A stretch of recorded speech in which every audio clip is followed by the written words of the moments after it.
السلام علیکم ټول لیدونکو ته په دې هیله چې روغ جوړ به وئ.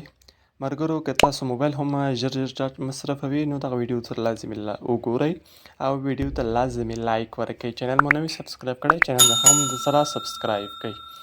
نو زه په دې ویډیو کې د طریقه ښیم چې موږ څنګه کولی شو چې موږ موبایل ژر ژر چارج مصرفوي دغه چارج ژر مصرف مخنیوی وکړو. په همدغه راته ویډیو جوړوم، ویډیو در سره لازمي لایک کړئ. راځم په ویډیو شروع کوم. ملګرو تاسو راسئ دغه سیټینګ باندې ورته کلیک واخلئ، دلته سیټینګ باندې ورته کلیک اخلئ او که دلته هم سیټینګ باندې ورته کلیک اخلئ مشکل نشته، سیټینګ باندې ورته کلیک واخلئ. کله هم سیټینګ باندې ورته کلیک واخلئ دلته به راسئ بیټري ته، دلته یې لیکلي بیټري، خو دې بیټري باندې ورته زه کلیک نه اخلم ځکه بیا ځینې موبایلونه دغه کمپنیان یې تفیر کوي، نو په دې اساس زه سرچ بار څخه کار اخلم. دلته زه لیکم بیټري، که تاسو هم دلته لیکئ مشکل نشته، بیټري به ولیکئ، دلته به راسئ بیټري ایوریج به راواخلئ، کلیک به واخلئ. کله مو بیټري ایوریج باندې کلیک واخیست دلته به راسئ بیټري بیا ایوریج باندې ورته کلیک واخلئ. صحیح ده ملګرو، تر څو دا طریقه مخته لاړه سي.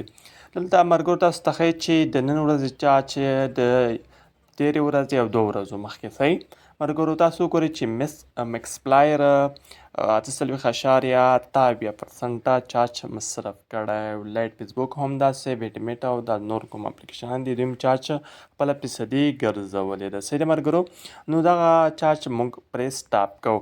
که دغه موږ سټاپ کو او موبایل لاک کو یا لاک هم خلاص سي، دا موبایل خپل پروسس ترسره کوي، نو هغوی هم چارج مصرفوي. که ته داسې اپلیکیشن به دلته تاسو ته وښیي چې تا به نه یوز کړي ولې چارج به یې مصرف کړی وي. نو راځم اول مکسپلایر ډېر چارج مصرف کړی دغه پر سټاپ کوم تر څو دا چارج مصرف نه کړي. دغه سیټینګ توفیر کوي ملګرو. صحیح ممکن تاسو موبایلونو کمپنیان تغییر وي نو په دې اساس توفیر کوي. رابسئ دلته په کلیک واخلئ یا به دلته د ځینو موبایلو کې لیکلی وي چې فور سټاپ، هغه باندې کلیک واخلئ. ځینې ملګرو دغه ځای کې لیکلی فور سټاپ، ځینې ملګرو دلته بیا سیټینګ لري دې باندې ورته کلیک واخلئ، درې ډاټ لري دې باندې ورته کلیک واخلئ، دلته لیکلي فور سټاپ دې باندې به ورته کلیک واخلئ، دلته به سټاپ کوي. صحیح ده ملګرو، کله مو سټاپ که دغه به بیا چارج نه وهي. راځم دغه لایټ فیسبوک باندې هم داسې طریقه ترسره کوم، دلته یې فور سټاپ کوم. څونه اپلیکیشن چې تاسو ولرئ په موبایل کې او چارج ډېر مصرفوي، په دې طریقه تاسو کولی شئ چې فور سټاپ یې کوئ، تاسو موبایل چارج به بیا نه مصرفوي.